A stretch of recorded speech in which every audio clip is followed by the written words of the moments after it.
This is our seventh session in the for reading of this book, Jeevan Vidya Ek Parichaya, and quite happy to note that the plan, it's almost like clockwork that it has been going. Whatever we had decided in the beginning, it is actually happening as we had expected. So touch wood for that. So we now it's a seventh session, and so far we have actually read Babaji's life journey about his sadhana, and then we talked about his realization in coexistence, that is Satta mein Prakriti, nature saturated in omnipotence. And based on this realization, he has done the analysis or vishleshan of all the realities around, right? So, and analysis, as we understand, is doing the differentiation, yeah, bhed ko spasht karna, right? So, based on the realization, he uh, basically does the analysis of the realities around. So, darshan is about making the distinctions clear or making the differentiations, right? So one differentiation that he does, I mean, so far what we have read so far is the differentiation between Jad and Chaitanya, insentient and sentient, right? So that he says that there is material physico-chemical world and there is sentient world, and sentient world is essentially Jeevan, which is a constitutionally complete atom. So that is one important differentiation or distinction that he does. Second distinction that he does is between delusion and awakening, that is Brahm and Jagrati. That basically he does that Jivan, when it identifies itself with the body, that then it is delusion, and Jivan when it actually identifies itself as Jivan, right? And that identification of Jivan actually can only happen when in the context of coexistence, that in only in the context of coexistence can Jivan identify itself as a reality of conscious being, right? And then with this understanding that comes that how does one actually go about living in this world, then he basically articulates about the manviyata purna acharan, or the humane conduct, which is the definitive conduct of human being. So, so we also saw that what we have here is not just a description of the reality in a cold sort of way, but it is also having a critique or samiksha of whatever humans have believed in the past and lived in the past so far. And it's an account of human history as well, and an assessment of the present human condition, and also in a way showing the way forward, like in giving the optimism that, okay, what is the thing that we can do now to actually uh, mm, reach the destination that is that we really forever wanted to achieve, right? So far, so we had six sessions, so two each by Drishta, Spencer, and Jay, and today's session will be addressed by Kevin from Germany. I have known Kevin for a few years now, and quite impressed with his learning and his keenness to learn. And also, I mean, I'm quite actually impressed that people from all across the world, I mean, jigyasa is not a prerogative of people who speak a certain language or live in a certain part of the world. It is there for everyone. And he's a very he has actually made efforts, right? I mean, he has learned Hindi, Sanskrit, and probably he speaks better Hindi than I do, right? And whenever we actually sometimes share messages, he ends up writing in Hindi and I end up replying in English. So it is quite funny that way. So, so welcome, Kevin, and please lead us through the session. And so please hmm tell us something about yourself before you start the session. Thank you. Thank you for the very warm introduction. And yeah, I'm also very happy that you have been a good mentor for me all the time, and that Supriya and I could always talk to you and ask you questions. I think in the beginning I asked many questions over WhatsApp. Now it has become a little bit less, but you are always there to guide us. And thank you also for inviting me for this session. The last time also I was there in, when was it, 2019 or 20? 20, genau. And yeah, a couple of years have gone since then, and I remember that it was very much at the beginning of my studies of Madhyasth Darshan, and I didn't know much at that time. I still don't know very much, I think, right now, but I hope that I can share a couple of experiences from how I and my wife are living in Germany and trying to shape our life according to the Darshan, and maybe some cultural differences are there, as you also said. Some cultural differences might be there, or some personal differences in living might be there, but as we are all on the same path and looking towards one goal, I'm also very happy to read it in English, because I've studied so far the Darshan more or less in Hindi, and actually I've shied away a little bit from reading it in English, but this is a good opportunity to read it in English. And I remember that last time I read it in English, it was very emotional for me, actually, because English is closer to my mother language, which is German. And when you read it in your mother language, or in a language which is closer to your own language, then it hits different, I would say. And last time I remember I was crying in between when I read it out loud. So yeah, it is very interesting to read it in English once again now. And also the translation has become, yeah, a whole nother level, I think, over the last years. About myself, yeah, I'm Kevin Bad from Germany, and I have studied Classical Indology in Germany, and I started in 2011. Why was I interested in this? After school in Germany, it was necessary for us to either go to the military for 1 year, or we could do some social service for 1 year. That was at that time how the whole system in society was working. After school, everyone had to do this, so I wasn't interested in military, so I joined an elderly people's home, and was helping the elderly people there with their life, who were living alone without their families. And there I saw a lot of people who were very sick, and some had hallucinations because of old age, delirium, etc. And I saw people dying there also. So I was confronted with a lot of questions about life, and what life is, and what happiness is, and what reality is, because people had different perceptions of reality altogether, with hallucinations, etc. So that started the whole process of thinking more deeply about what life is. And I came across a book of Ramana Maharshi in the library, and I saw his picture there, and he was looking with compassion, and like he knew something which I didn't. And so I started to read this book. I bought this book and just started to read it.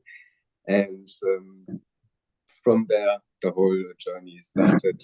Afterwards, I started to read the Bhagavad Gita in German translation, but I thought that something would be missing in a translation, often because the level of the translator has to be the same as that of the person who is writing it, for the whole meaning to be conveyed. So I wanted to read it in the original in Sanskrit. So that's how I decided to study Sanskrit and in Hindi and Classical Indology. And then I met my wife in 2018 when I was in Rishikesh to do seva at an ashram, Advaita Vedanta ashram. And there I was in a very non-dualistic state of mind, thinking that everything is just a dream and everything is just a projection of consciousness. So then my wife said to me that, if all these processes fail, if all these traditions fail you want, then there's also another possibility of Madhyasth Darshan. And that's how slowly I became interested in Madhyasth Darshan, because everything else slowly failed for me. And that's how I became interested in Madhyasth Darshan, because my wife, she already knew quite something about the philosophy since she did a shiva in 2010, and also was involved for a couple of years very intensively. So that more or less is my story, and Very nice, Kevin. Very Mhm. nice. Thank you for uh, sharing this story. It is quite impressive, and we would love to hear um, from you in today's reading session from Mhm. you. Yeah. Okay, then I'll start. I think it's page 80 was the last there we start, right? Yes. Yeah, Okay. I'll share on the screen as well so that those people who are watching and can see it as well. Yeah. Okay. The true form of Jivan. Jivan is the inseparable form of Man, Vritti, Chit, Buddhi, and Atma, as these never separate from one another.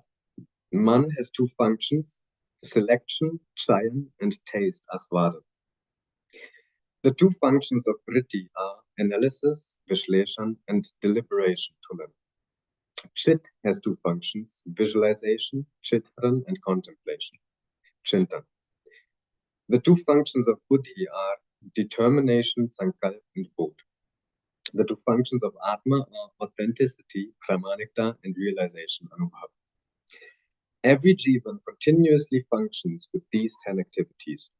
Jivan with these 10 activities is evidenced in the form of delusion or awakening. Jivan is inspired from sensory ability in the state of delusion, and only 4.5 of its 10 activities are effective due to animal consciousness. It doesn't have the content for understanding the remaining 5.5 activities. For this reason, there's internal conflict in Jivan. These 4.5 activities are selection, taste, analysis, visualization, and half of deliberation. Selection and taste happens based on sensory ability only, whereby one chooses what is pleasant to hands, legs, nose, ears, eyes, tongue, etc., and leaves out what is unpleasant. Jivan performs deliberation activity on the basis of sensory ability only with perspective of pleasure, health, and profit. It performs analysis activity in the same sense and also visualization activity accordingly. In summary, Jivan becomes ready to live assuming itself to be bodily sensations. This is called deluded Jivan. This leads to internal conflict all the time. One is always in a dilemma whether this is right or wrong, whether this is less or more. This mentality is like primitive humans. Only material things have increased. The humane mentality requires awakening of the remaining 5.5 activities of Jivan, which happens by understanding. So here we see that until now we are living in 4.5 activities of Jivan only, and that these are very much based around the body, which is enjoyable to the body and which is healthy for the body, or which is profitable for us. So what can we do to give less and get more? So these are the way we see things at the moment, the way we are doing our selection, the way we are doing our analysis and visualization. So all is around our bodily comforts and our bodily happiness. This is the way it is at the moment, but also Enagaraji is saying that yeah, we have to awaken the other 5.5 activities, which happens by understanding. The 4.5 activities of Jeevan are sufficient for recognizing and fulfilling the 5 senses and 4 instincts, wherein humans live like an animal or a demon. It is not possible to live humanely with only 4.5 activities. Such living doesn't result in satisfaction. The main issue now is to evidence all 10 activities of Jeevan in behavior as awakening. So here again, he says that we cannot be satisfied only by living in 4.5 activities. And the main issue now is to evidence all 10 activities of Jeevan in behavior as awakening. Manifesting partial activities would not be awakening. For example, a healthy body is when all the 5 sense organs and the 5 action organs are functioning properly with mutual coordination. If someone's hands or legs don't work, then we will call that person a cripple. We won't call that person healthy.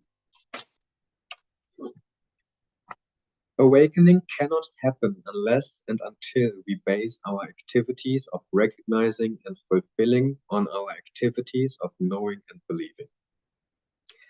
Until now, humans have evidenced Jeevan's 4.5 activities through recognizing and fulfilling sensory desires. The remaining activities of Jeevan are evidenced in behavior, which is the basis of awakening. This will happen only by way of knowing and believing. Nature, apart from humans, remains regulated in course of recognizing and fulfilling, wherein it functions according to its laws. This way, they are in orderliness. So here we see, as we are only operating from 4.5 activities right now, we are not in orderliness as the rest of the nature, the nature is. The other 3 avasthas are in orderliness, but because we are not activating our full potential right now, we are not in orderliness. The culmination of sensory living happens in the animal world. The maximum that can happen with sensory ability gets achieved in the animal world. Had that been the final destination, there is no need for humans to exist. Nothing is purposeless in existence. Existence as a whole is in the form of a synergistic, harmonious, and rhythmic orderliness. Each motion, each state, each order in existence is interwoven meaningfully. This meaningfulness is in the form of conduct in orderliness and participation in overall orderliness. When Jeevan attains awakening, both and determination activities are based on realization and authenticity, and thereafter the contemplation and visualization activities also start functioning accordingly. The same becomes the basis for deliberation, analysis, taste, and selection activities. At present, we build every plan with the belief that sensory ability is the most valuable. So here also we see that when Jeevan attains awakening, then we act from the upper states down to the lower states. So we act from Atma to Bodh to Chit to Vritti to Man. And right now, with only 4.5 activities awakened, we are governed by the body, and then from there we are working our way up. So actually, when Jeevan attains awakening, then we are working from the other way down. The same becomes the basis for deliberation, analysis, taste, and selection activities. At present, we build every plan with the belief that sensory ability is the most valuable, whilst awakening comprises of only values and evaluation, which is the way awakening is practiced. We have completed developing our lifestyle based on sensory ability. In this lifestyle, the objects needed for living are everything apart from humans. It comprises of the animal world, plant world, and mineral world. All of you know very well how we humans have exploited these and how we have maximized our success. Our success so far is based on the failure of others and has resulted in imbalance. Earth is in distress from our pursuit of comfort and accumulation. Now there's a question mark whether or not it will be possible to save Earth. Humans will have to stop the crimes they have been committing with Earth, and they will have to understand the way of living without crime. The freedom from crime cannot happen from the ideas presented by science so far, which have entered into art and education as well. That path leads to a dead-end destruction of Earth and conflict among humans.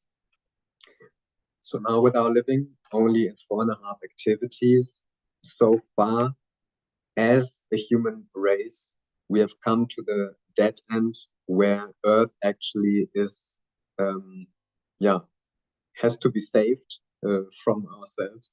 And so we are now in a position where we actually do not have another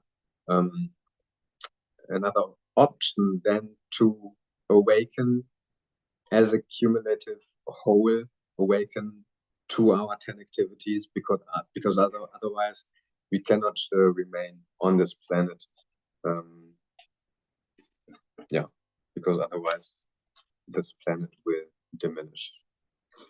Some big nations have joined together to form a council by the name United Nations Organization, which has held many conventions, but it is yet undecided whether the right to militarization should reside with this union or with individual nations, or it should not be there. Should wars exist at all? In the same way, they review our education system 4 times a year. Despite repeated reviews, they haven't been able to decide what would be the ideal education for humans. I have studied and found that every human child is desirous of doing what is right. Children have the need to get justice. They speak the truth, but as they grow up, they learn to lie because we have created such an environment that it is impossible to live without lying.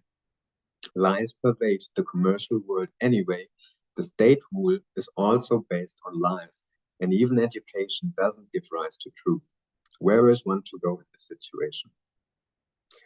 Here also he says that children have the need to get justice, and this today I saw when I was in the shower, and my son also was showering, and then he had to go out because actually children are not allowed to shower for a very long time, for a couple of minutes, they say. And so we were putting him out, and I was continuing, and then he was looking at me actually like, this is unfair. And I think in a couple of months, in 1 more year, he will actually say that, but why is he allowed? Why is Papa allowed to do this? Why am I not allowed to do this? This is unfair. We have heard it from many children. So they have a very strong sense of justice, especially for themselves when they don't get what everyone else gets. But also we can see that, for example, a child, when he gets a lollipop and another child next to him doesn't get it, maybe then he shares with him. This also we can see very often. And also that they speak the truth. I think everyone has witnessed that if you are somewhere and then the child says,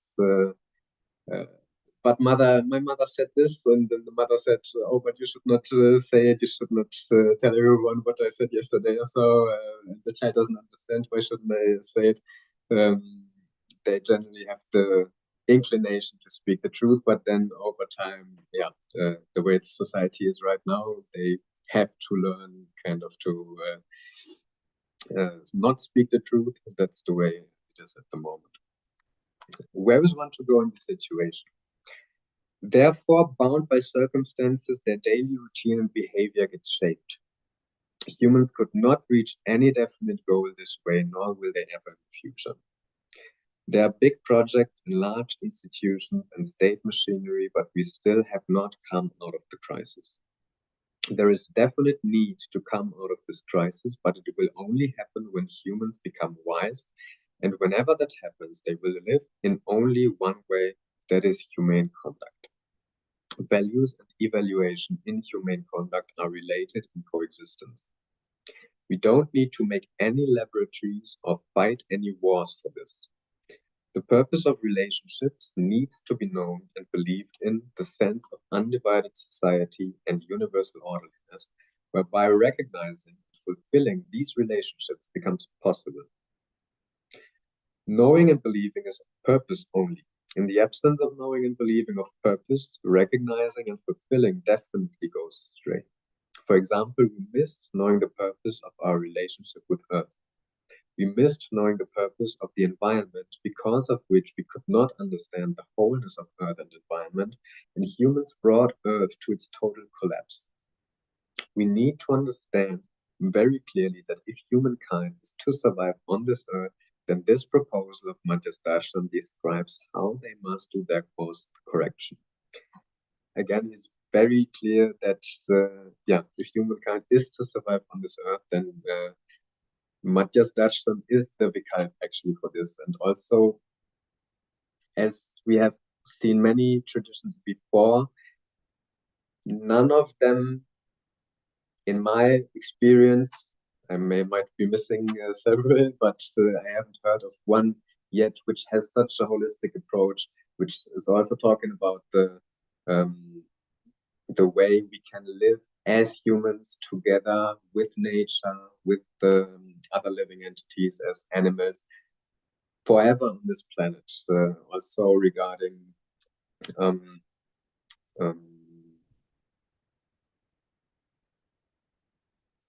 what is it called in English? Environmental, what is it called?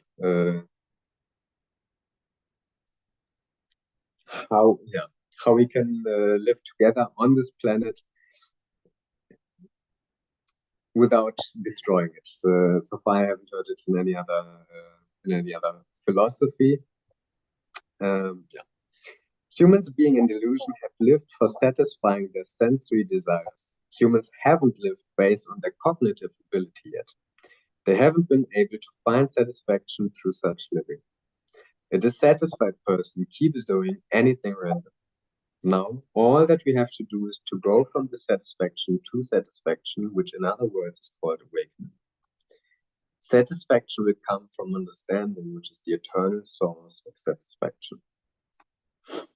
Because right now our different kriyas or activities are going in different directions. We are thinking one thing, but doing another thing. The result is also another thing. That's why there's no satisfaction. There's disharmony inside of us. But if we want to have eternal satisfaction, then the only way is understanding. Jivan never dies. So once it attains the understanding and satisfaction, that state continues forever. I have realized all this. This is actually one of the questions I would have later for Rakesh Bhaiya and other more senior friends here. Jiva never dies, so once it attains the understanding and satisfaction, that state continues forever. That sounds like when you attain the understanding, then you are forever satisfied and happy. But I've had a talk once with Jeevan Vidya where I asked him exactly this question, and then he said that yes, the state kind of remains forever, but if such an enlightened being decides to come back to this earth, then he has to take another body, which is in the form of a baby at first. So until he gets the same education and until there's some development of the brain and of the theoretical understanding again, until this time, this person is not completely satisfied or completely happy. That's how I understood it from my talk with Jeevan Vidya. That, for example, if you have if you have a baby, which in the last life was an enlightened human being. Then again, it is crying, or maybe it is missing his mother when the mother is not there, or also in the teenage years, there might be some um, unhappiness. That's how I understood it from the talk with Jeevan Bhaiya, but maybe Rakesh Bhaiya, you could add more to this. That does the state of happiness remain constant once there's enlightenment, or is there still, when we take the form of a human being again in the next life, does this have to develop again? Yeah, so Kevin, maybe we can basically have at the time of have this discussion at the Mhm. time of when we do the Sure. question and answers. Mhm. Maybe we have this discussion at that time. But to say it in a very short way, so when a basically Jeevan begins the a life journey, that time the first thing is that it identifies itself with the body, that this is me, right? Mhm. Because that is the beginning of a life, right? And there is there is an activation of the activities of buddhi and atma. It needs to actually the other activities of man, vritti, and chit. They need to align with the new context of life, right? So that those inputs need to come from the environment, right? So one, while having the uh, state of awakening within buddhi and atma, it needs to it requires a practice. I mean, it would need to learn the language, it would need to learn the customs, it would need to, the Jivan would need to learn how to actually control the body and also the systems around. Only then it would be able to manifest the awakening or the enlightenment that it has in its buddhi and atma. So there is buddhi and atma do not directly control the body. The body is controlled through man. And first, the man actually needs to, man, vritti, and chit, they need to actually become aligned with the context of the living. And that would, part of that would be learning of the language, learning of how to control the body, and understanding the context of the thing. So, in that sense, actually, every new life requires the context resetting, right? And that is actually the need of tradition. Like, it's not that once a Jivan has become awakened, thereafter it doesn't need the human tradition at all. The Mhm. need for the human tradition is definitely there, right? So the continuity of awakening, therefore, becomes in the form of tradition, and Jivan is the bearer of that. And the way that it actually um, gets it is through the tradition, right? So maybe we can have some discussion Mhm. after your Okay. session is done. Yeah. Thank you. I have realized all this. On this basis, I propose that understanding is a fundamental human right. In my view, every human can study this.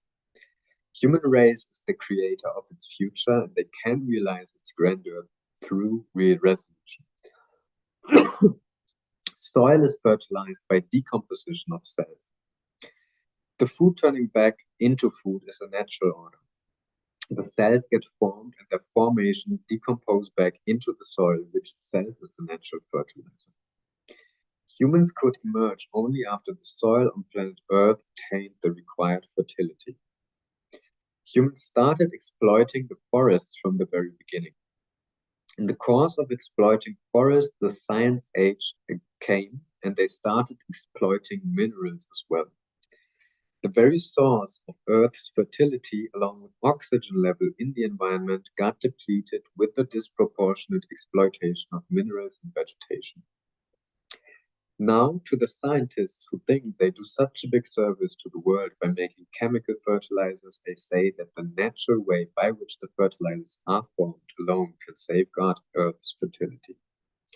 The things which are not needed on Earth's surface, the rivers carry and deposit into the oceans.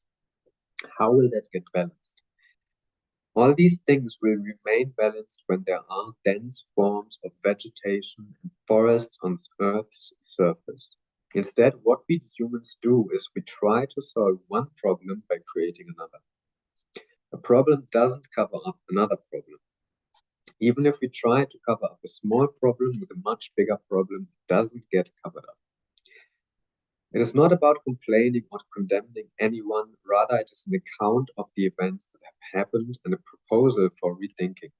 It is nothing other than describing the present status and the need of the hour.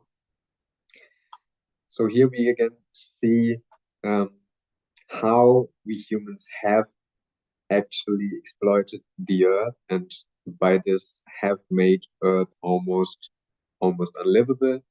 And for example, he's saying that we were exploiting minerals as well, which can be seen also by us humans wearing a lot of jewelry, for example, which doesn't have any health benefit, for example. But if we see minerals or metals in some traditional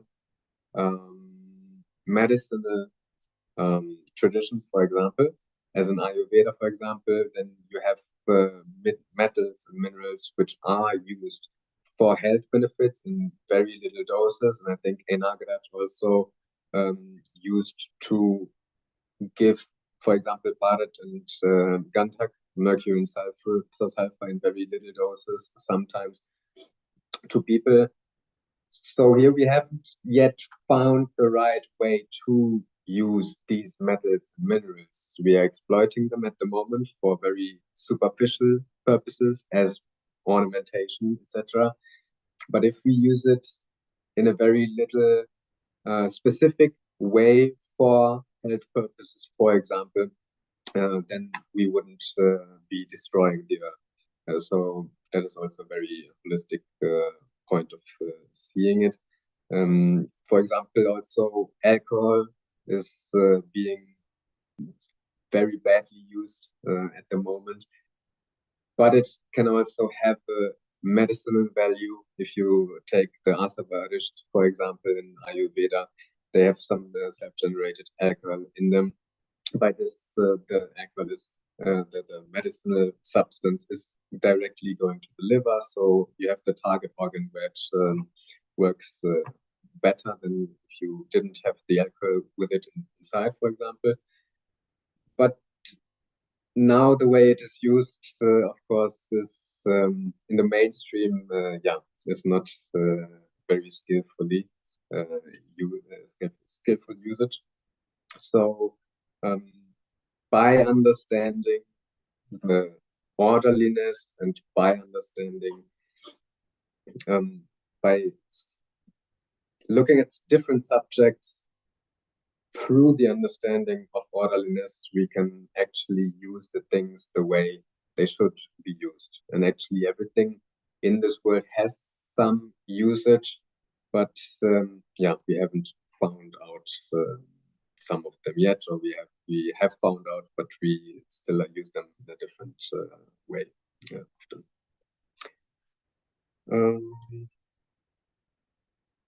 Where exactly was I? Oh. This proposal, all in all, is for evidencing Jeevan's 10 activities in human tradition, which is to evidence understanding through consciousness development, value education. Evidencing is knowing, believing, recognizing, and fulfilling. The point of satisfaction of knowing and believing is awakening itself as evidence of resolution, prosperity, fearlessness, and coexistence. This itself is the evidence of realization. Therefore, every human can make their life meaningful through living based on realization. Another benefit here is that this proposal has no place for priesthood, nor does it have any place for power-centric rule. It is also free from the idea that only I will liberate everyone.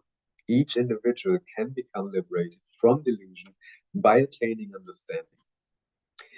This is another point which actually attracted me to Madhyasth Darshan, that as he says here, that this proposal of Madhyasth Darshan has no place for priesthood, and does not have a place for power-centric rule, because in some traditions, or in the traditions which I explored, to some degree, I saw that often there's one person around the whole system is built.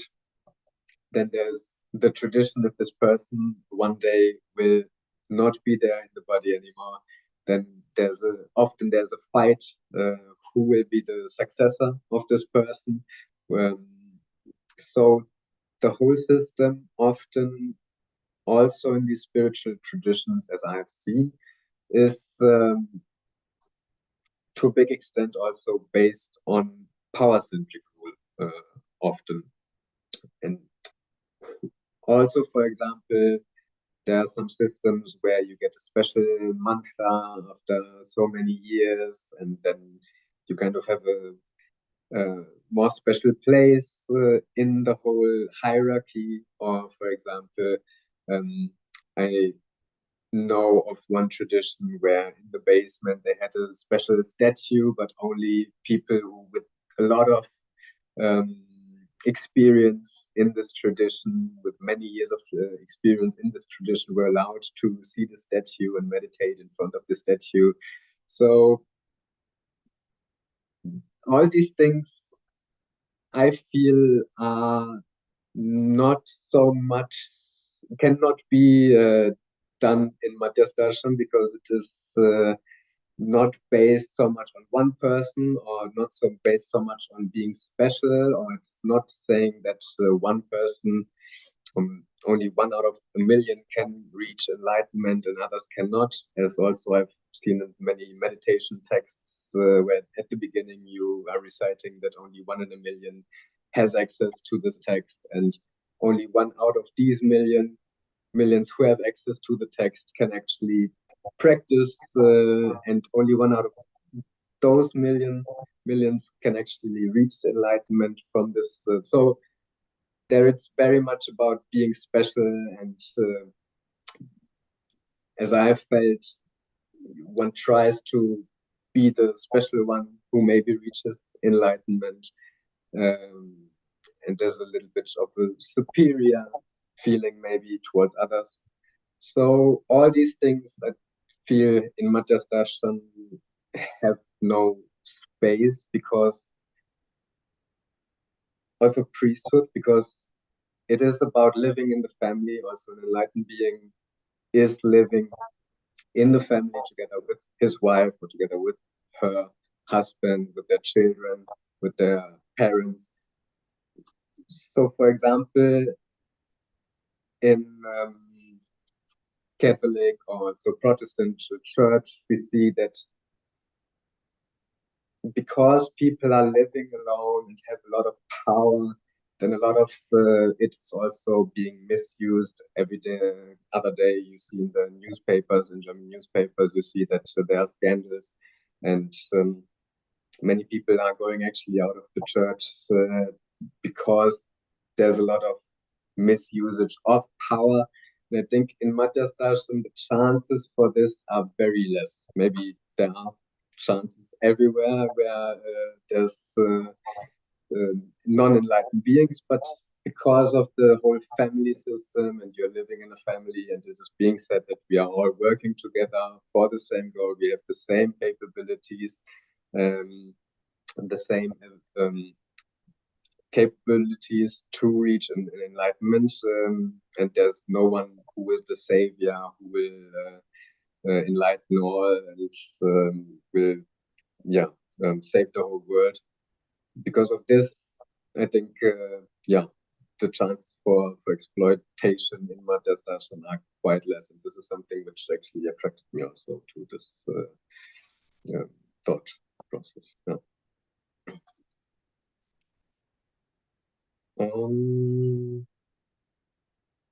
Exactly.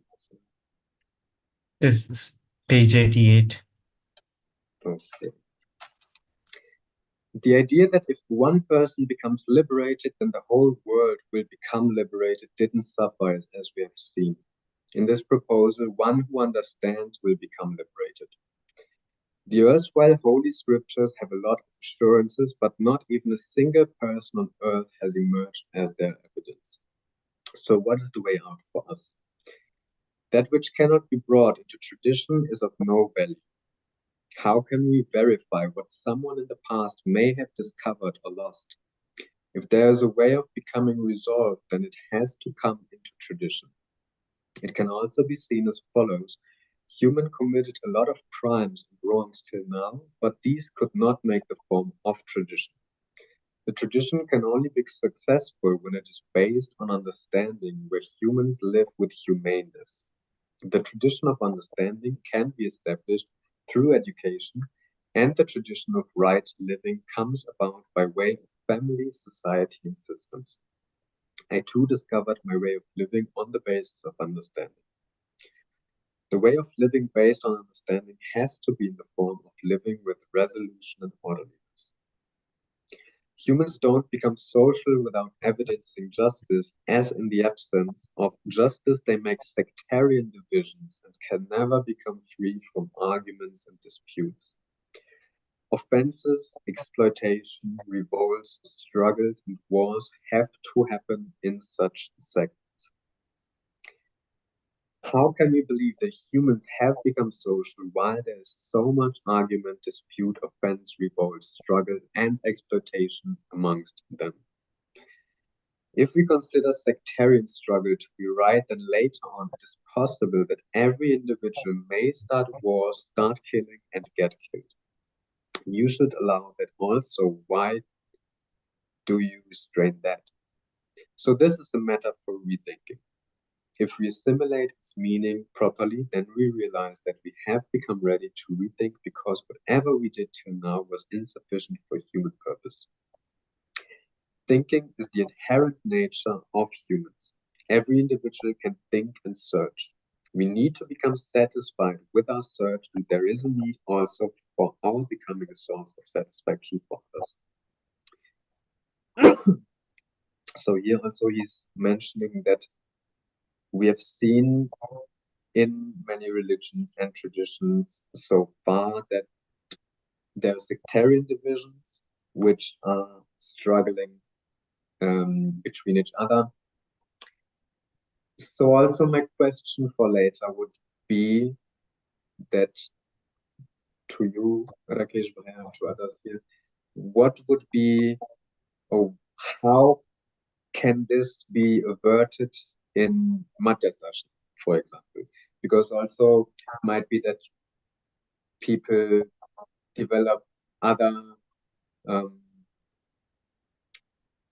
other opinions or think that maybe they understand it the right way and some other one understands it the wrong way. At the moment, there's no one who is enlightened who can say, no, this is how it is rightly understood and this is not how it is rightly understood.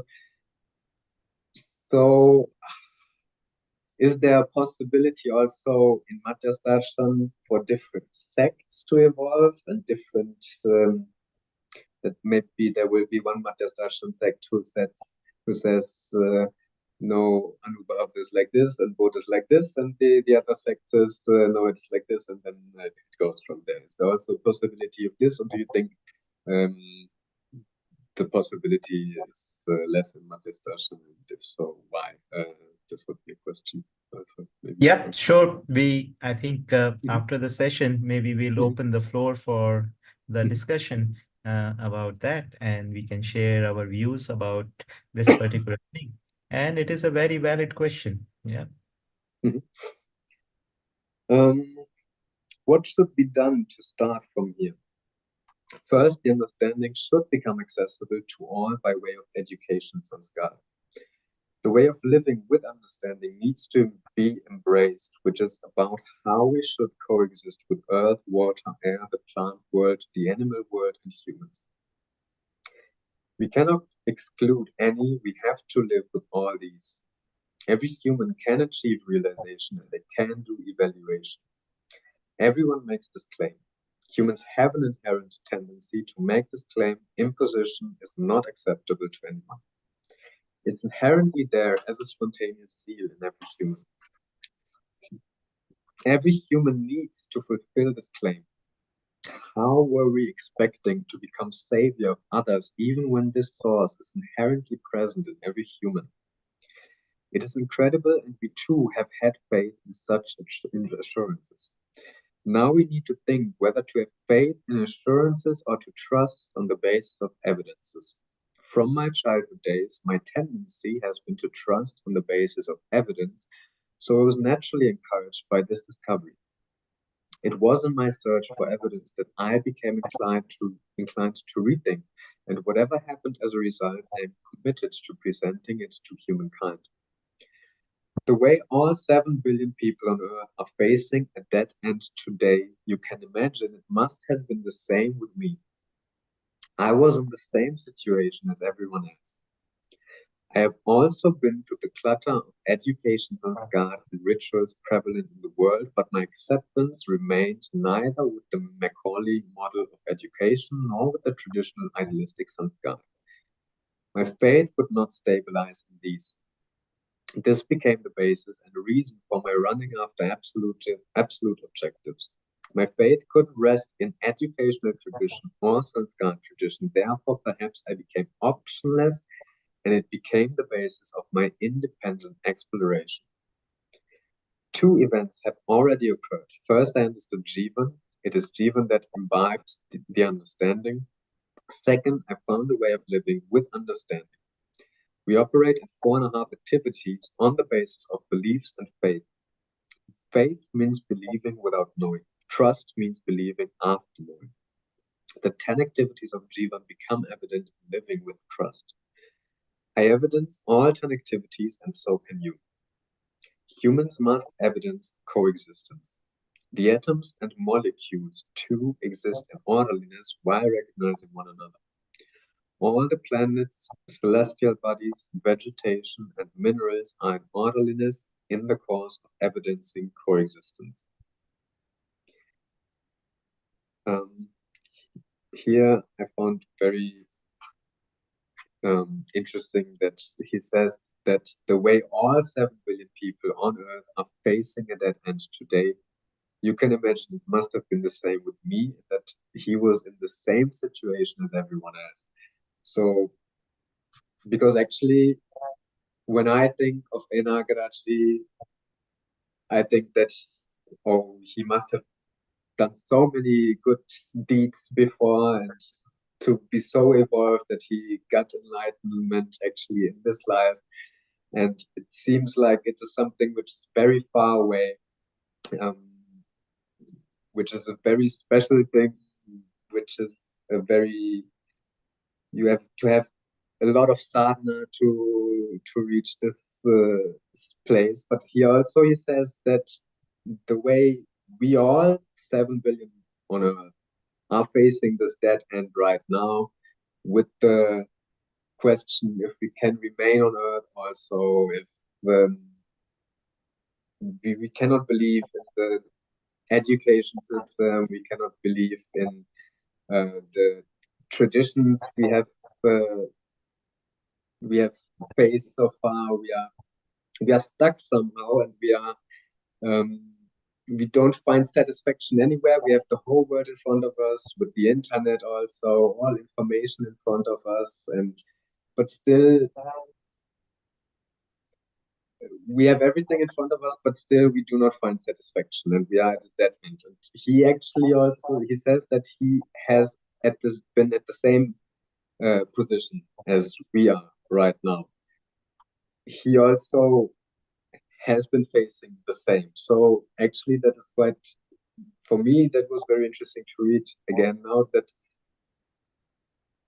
he says that he's also one of us, one of these 7 billion people. He's not some outer worldly, very super special person, and we are not, as he has made sure also before that he says there's not one savior of others, and that all have the same capabilities, which he has repeated again and again now in these last pages.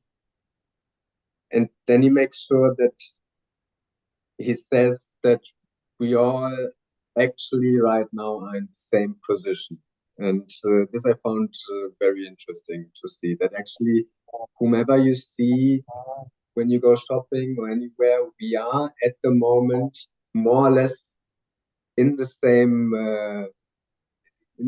position, because it is a very critical situation for all of us. The way the Earth is the way the condition the Earth is in right now is the same for all of us. We are all facing the problems with catastrophes and natural calamities. And for example, in Spain, yesterday I heard that in Spain, in Barcelona, now the water is becoming short, and they are rationalizing the water to drink. So everyone is affected to some degree from the the situation the world is in right now. And everyone to some degree is asking also this question of how will we remain on Earth or not. It has become such a valid question for everyone, especially in the youth. I think everyone is talking about it, thinking about it in the schools. Also, they are talking about these topics right now. There are many, many protests and everything where youth are involved with regarding climate change. We have to save the planet, etc. So actually, yeah, I found it very heartening to see that he says that he has been in exactly the same situation as we are. And it seems also that he's not saying that he has been in this situation 1,000 lifetimes ago, and now he's much better. But it seems to me that he says that he was in the same situation as we all 7 billion people are right now. He has been in the situation in this lifetime where he also got enlightenment. So it seems to me. So yeah, this I found very um, yeah, interesting and Yeah, heartening. indeed. Actually, it is something very phenomenal. Sorry for interjecting here, but एक बार मतलब मैंने बाबा जी से ये पूछा था, like now that you have achieved अनुभव, आपको अनुभव हो गया है, तो now from in retrospect, मतलब जब आप यहाँ पर नहीं आए थे, how do you actually assess your situation? Would you actually call that delusion? Would you call yourself Pashu Manav, Rakshas Manav, as you basically call the people who are in the delusion? He says, what else? He's Mhm. basically he says that what else can I say about that? I mean, I did not have the uh, understanding that I have achieved. Hmm? So he has never claimed the credit of his past lives, right? He Mhm. basically has always said that I have understood through this sadhana, and I did not find the answers in the tradition. Therefore, I had the questions. I actually followed the guidance of the tradition to basically practice the sadhana. But in the state of samadhi, I did not find the answers. And then I improvised the method for Sanyam and achieved the thing. And the way that he has actually positioned his darshan, that it is for everyone and it is meant to become a part of the tradition and everybody can achieve it. That actually is the distinction between what is traditionally, what the other traditional idealistic traditions are talking about. So we hold Babaji in a very high esteem, but it's important to actually acknowledge that he positions himself as one among us, as a normal human being, and we need to actually recognize him as a contemporary of ours, right? Only then this darshan will be close to us. Yeah. Mhm. So thank you for highlighting this. Yeah, thank you. I think so we have 15 minutes or so. We have one, right? Yeah, uh, I mean, it's really up to you how much you want to do. Maybe we can do for 10 more minutes and then Okay. open the floor for discussion. Mhm. In the course of evidencing coexistence at the fundamental level, all units are energized within themselves. This existence is a wonderful manifestation of being energized only. All subatomic particles, all atoms, and all molecules have an inherent orientation towards orderliness. This itself is the main inspiration for humans. In my view, every scholar, scientist, and layperson needs a coexistence mindset. It is only with this mindset that we can become humane. Anything short of humaneness cannot give rise to our splendor. The forests, hills, minerals, animals that we see around us have manifested their grandeur based on coexistence only. These thrive being in coexistence. If coexistence were not there, nothing would have got protection. At the basic level, each and every entity, units, is conserved, regulated, and energized in omnipotence. The units functioning as molecules and cells are limited to doing only that, but the grandeur of coexistence is in this as well. The coexistence of one cell with another leads to multicellular structures, and by this way, definite forms resulted. The method of formation is inherent in the Pran Sutra, genetic material situated in the cell. It is called Rachna Vidhi, genetic code. These Pran Sutras have continuous search activity in them, which is evidenced as many plant order formations. We become assured with this evidence that there is a presence of search activity in Pran Sutras and even in subatomic particles. Imagination and free will is the source of the search activity of humans. Further, the powers of thought, desire, determination, and realization evidenced by themselves remain dedicated for search and exploration. It is only with this dedication that the activity of living and grandeur of all 10 activities of Jeevan become evidenced. The main purpose of the 10 activities is realization and realization-based living. The source for living as per realization-based method is naturally present in humans. Jeevan inherently wants realization. Humans inherently want to become wise, and they believe that they are wise, realized, judicious, and contemplative. Relationships are present all around in existence. Knowing, believing, recognizing, and fulfilling these relationships, and as a result, finding mutual satisfaction itself is the evidence of our being judicious. Humans are free to choose whether or not they want to become wise. If one chooses to become wise, then there are always conditions in existence to do so. All the content is available for becoming wise. If one chooses not to become wise, then existence has material for that as well, but the results of the two choices are different. Happiness or good is not going to happen in ignorance. I've never wanted to live while being tied up with something, as a burden on someone, or while fighting anyone. In the same way, you would also not want to live while being tied up with something, as a burden on someone, or while fighting anyone. No one wants to live being trapped. In this way, every human has a desire within to become wise. They want to live coherently with justice and resolution. Also, what I found very astounding here is that he says that humans are free to choose whether or not they want to become wise, and if one chooses to become wise, then there are always conditions in existence to do so, because often I see it myself that yeah, I blame the circumstances for my own realization of how far I have come or not. That I say maybe, oh, but I'm living in Germany and right now the society is like this. It is not very helpful for realization of for living in a family, and you can blame the circumstances, and then he says that actually if you choose to become wise, there are always conditions in existence to do so. So even if you are in a war zone, or even if you are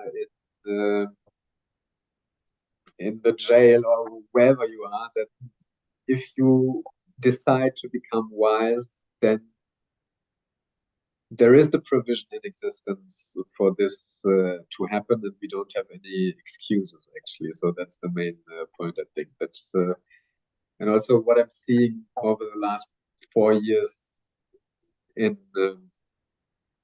I've got to know the Jeevan Vidya Madhyasth Darshan a little bit now, is that a lot of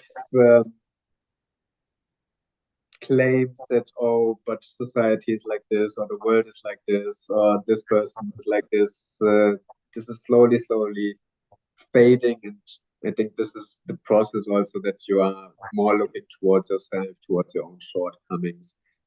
Still, of course, you evaluate the society the way it is right now. And also, it said in one of the pages before that actually he's not blaming anyone, but he's evaluating the way things are. That's also important for understanding. But yeah, we cannot blame anyone except ourselves for our own enlightenment or not being enlightened. Yeah, I think this is a very important point, and I think for today we can stop there. Sure. So thank you, Kevin. It was so wonderful actually listening to you. And especially actually when you have a kind of first-hand experienced some Indian traditions and got a sense of that, have actually read and experienced by going over there. The insights that you are sharing are very valuable. Babaji used to talk about Max Muller, right, who actually came to India. And so he was from Germany, but basically had gone to England and then came to India. And he had actually a lot of interest in Indian traditions, and he had studied, um, just like you described, they studied Sanskrit and the scriptures. So he had actually done a lot of that and translated many of the scriptures into German and English, right? So Babaji used to say that after having actually done all the things, right? I mean, after having done this, he actually wrote in his summary saying that, yes, all this is good, yet Indian philosophy is still under dispute, right? There is still a lot of it is mired in his mystery, right? There is it does not basically bring about the clarity that one really requires. So he was, in one sense, Babaji actually is giving a next step for the idealism tradition, that, okay, within its purview, it is not possible to actually make it accessible and to actually make it uh, accessible by way of logic, right? So you need to actually, the understanding is something that you should be able to articulate in words and explain it in logic. So it was um, very nice actually listening to you, and the questions that you have actually raised are very pertinent ones, and something that we can actually now open the floor for discussion or any other questions that the audience now has for Kevin. Yeah.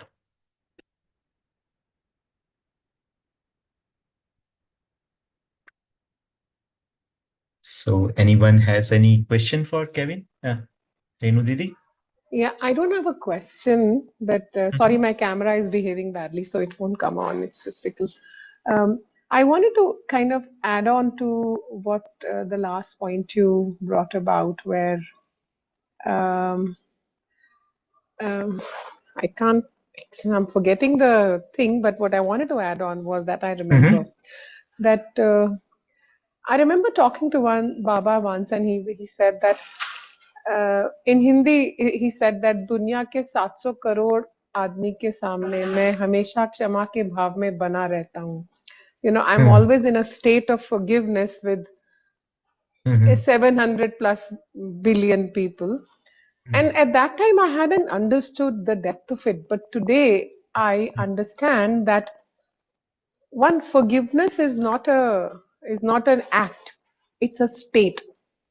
Mm, And this, from the place where I am today, where I'm living, I'm in the process of understanding, but I'm also living with my conditioning and whichever.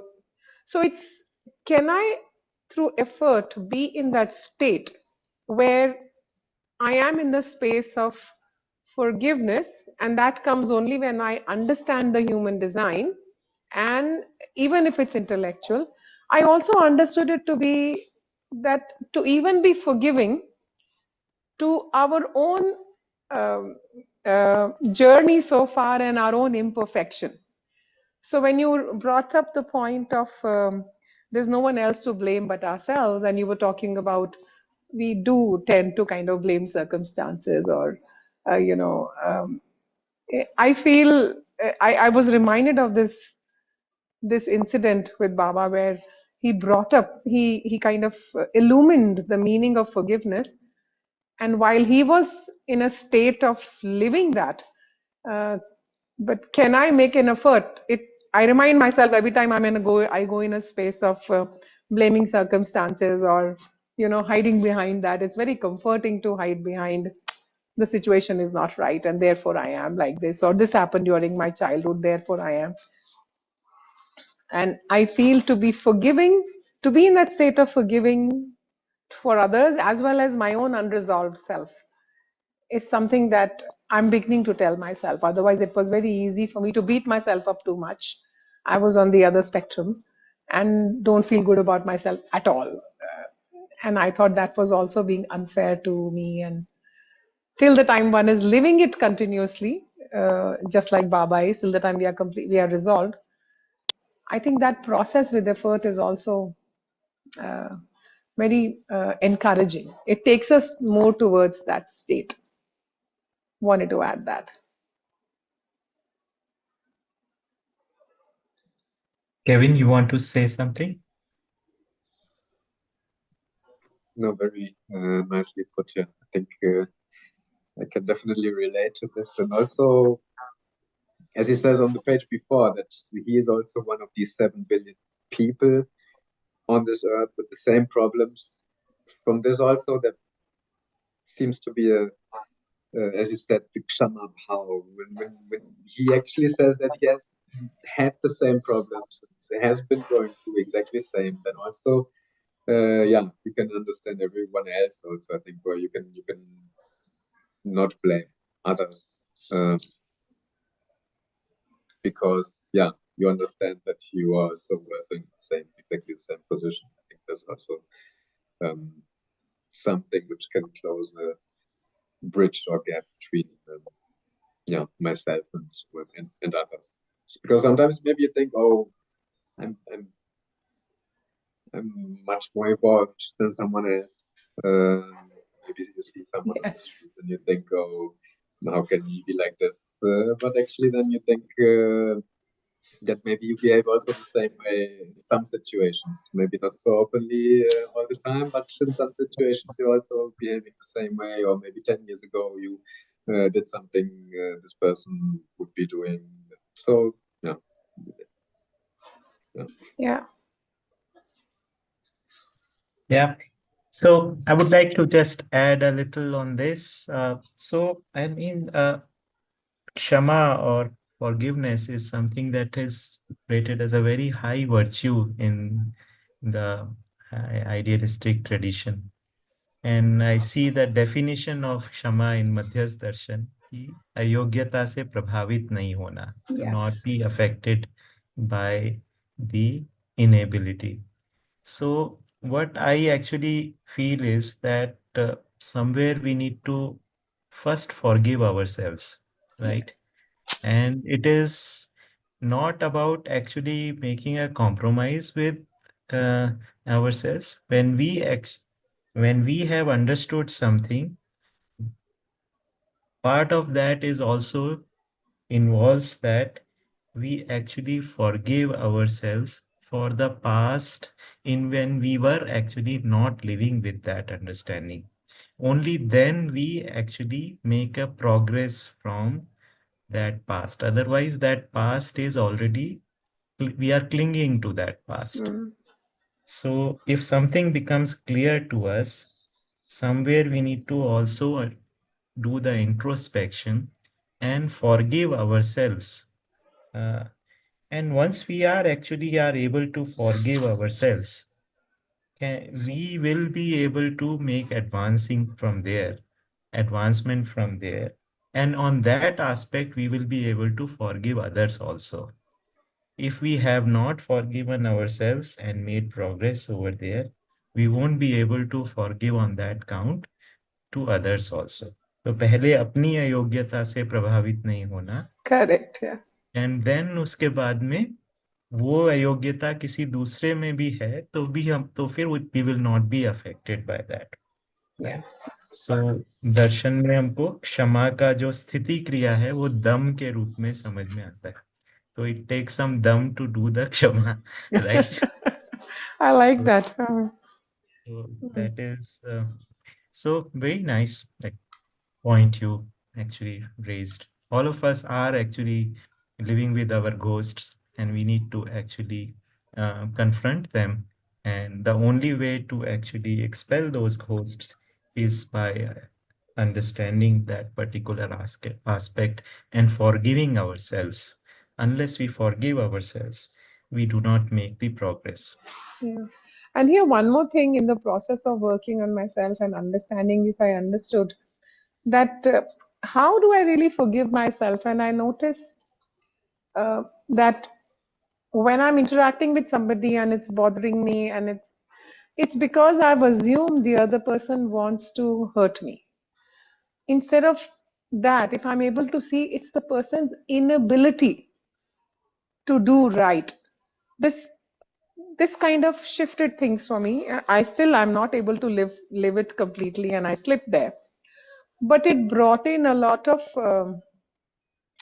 um, feeling okay with the situation or with the person whom I thought was. So even if it comes across that the person is actually hurting you and using the wrong words, but can I at that time pause and tell myself or awaken that thought that there is an inability to stop oneself. There is an inability to do right. But that does not mean the person doesn't want to do right. So to anchor oneself on that impetus that is hidden behind the behavior and which may not be very comforting or respectful, but can I see that? And then when I see this unresolved behavior or rude behavior, then there is a kind of forgiveness, if you want to say, that settles in. That's one way I work with it. It's kind of helped me. Yeah. So this, to be aware of the inability aspect instead of quickly jumping to, no, they don't want to do it, they want to hurt me. Don't they know something as simple? Come on, there is manipulation, or it's very easy to come to those things. So yeah. Very nice. Very nice. So, any other question or any thing that you'd like to say? I have a question.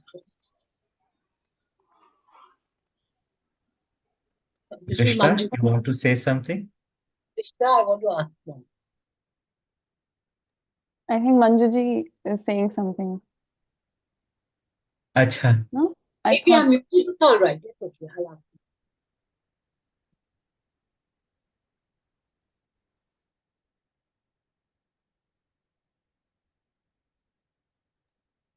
you. No, I'm I not don't. sure. Maybe Yeah. not. Yeah. No, I was just really. Okay, I was going to ask. Can you hear me? Yes. Yes.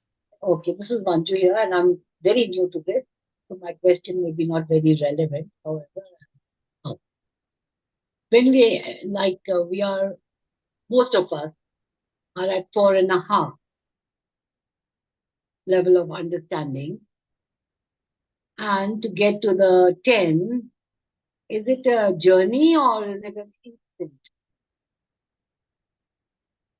happening. Kevin, you want to take this? Mhm. As I understand it, this a journey. Yeah, because instant, as I have understood it so far, Madhyasth Darshan is yeah, about instant realization or something like this is not there. It is a karmic process. It is a slow process. From 1% you go to 2% to 3%, and slowly you come to maybe 98%, and then maybe when you have 100% sometimes. As I have understood it so far, it is not that all of a sudden then you get some realization and everything is new and everything is different and your the view has changed completely. It is a very slow and karmic process in which these activities are being more and more activated. Yeah, that's how I understood it. But Rakesh Bhaiya can maybe say more about it. Yeah, I mean, completely agree. I mean, you described it so well. Right? And it is not about some instant realization. You just take a pill and you become enlightened. That's not what it is. And it is about basically living out the understanding. And it takes time, right, before to digest the thing. The way that I see it is that it is like holding a thought in the mind, right? And practicing it and gradually let that thought and that idea grow into yourself. uh, and and then you start getting insights of the things, uh, which is not just a logical conclusion, but actually intuitive understanding of it.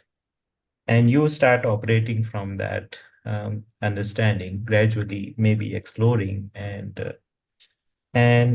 this is a process, right, where you actually may have over evaluated yourself, you may have under evaluated some things, but yes, it is an iterative process. But as things basically grow, you become more and more stable with your understanding. And I see that this process would actually lead to transition into one's consciousness, which becoming, it's like a new person being born, but it's not something that will happen overnight. Like a new person is the same person that you are, but it is like you're more rooted in your thoughts, right? So, to answer Manjuji's question, yes, it is a progression. It is not something uh, which happens by some magic or instantaneously, but it is a process which basically requires careful consideration and slow uh, uh, uh, I mean, one by one, you basically make progress, integrate this understanding in your family, right? It is about becoming normal, really. It is not about becoming somebody special, right? So it is just that the normal has been identified, that normal is humane conduct. And there is, uh, so so actually, this darshan doesn't promise us to become somebody special with a halo around us, but it basically means that we become normal, right? A postman could be one with realization, right? Or the one who is uh, basically coming to work in our house can be with one with realization. So now realization or anubhav is not something that we basically as Kevin was saying, is for the rarest of the rare, right? I mean, one among million would achieve it. He says that it is something very normal, yeah, and it is processive. Okay, so what is happening between the 4.5 to 10? There is a gradual progress.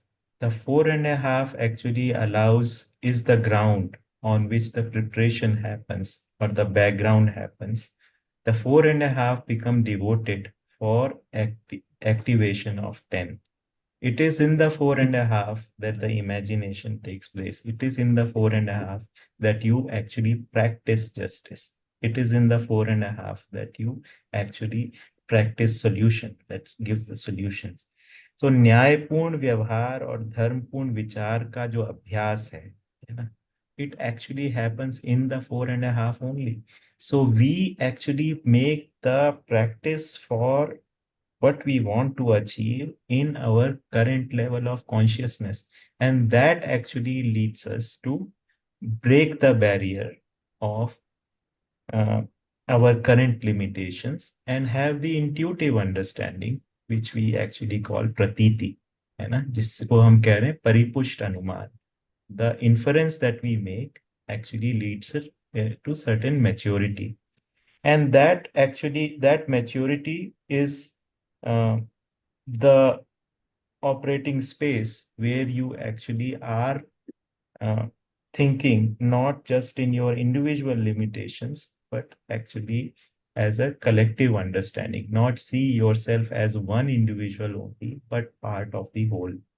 So that is something which basically is a process where uh, our consciousness itself grows. Then you don't see yourself as an isolated individual.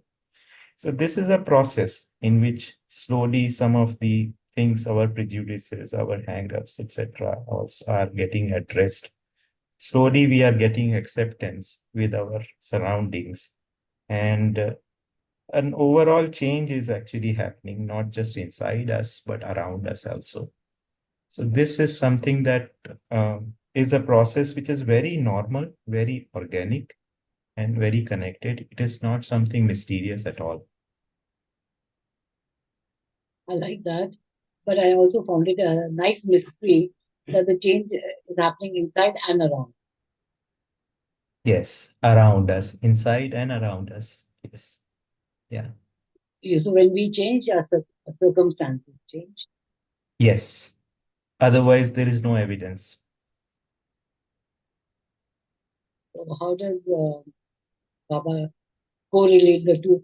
That we change, so the circumstances change. What he says that Yeah, our acceptance I is think only basically, yeah, our acceptances lead to change in the environment around us. हमारी स्वीकृतियां ही हमारा वातावरण है. That is how he used to put it. So as our acceptances change, as our acceptances change, our environment itself changes. We also know that if we actually start believing in something, start having some acceptances, our social circle changes. The kind of books that we read actually changes. Since very in a year or two, we see that we are in a totally different environment, right? So that is the power of the thought and imagination and acceptance. but that we do.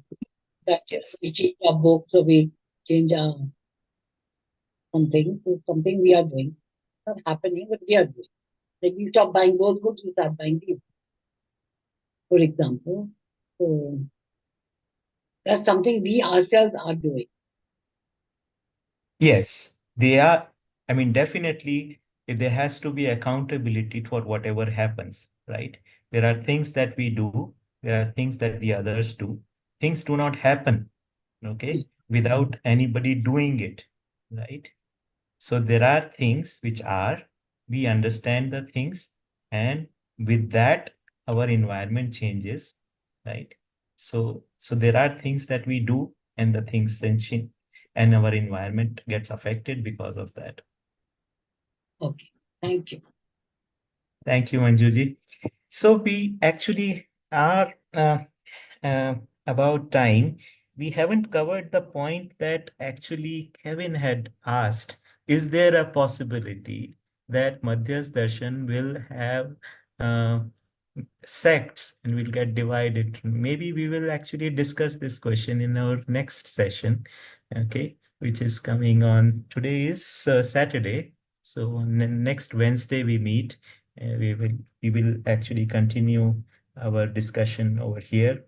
Um, So anyone else wants to make any remark? Surendra Bhaiya, anything you want to say? Maybe a wonderful session. Thanks, Kevin. It was good. That's it, Priya. Sabhi ko namaskar. Peace. So let's meet all of us on Wednesday again and continue this session. Thank you, everyone. Namaste. Thank you. Thanks, Kevin. Really Thank you, nice meeting Kevin. you. Yes. Bye-bye.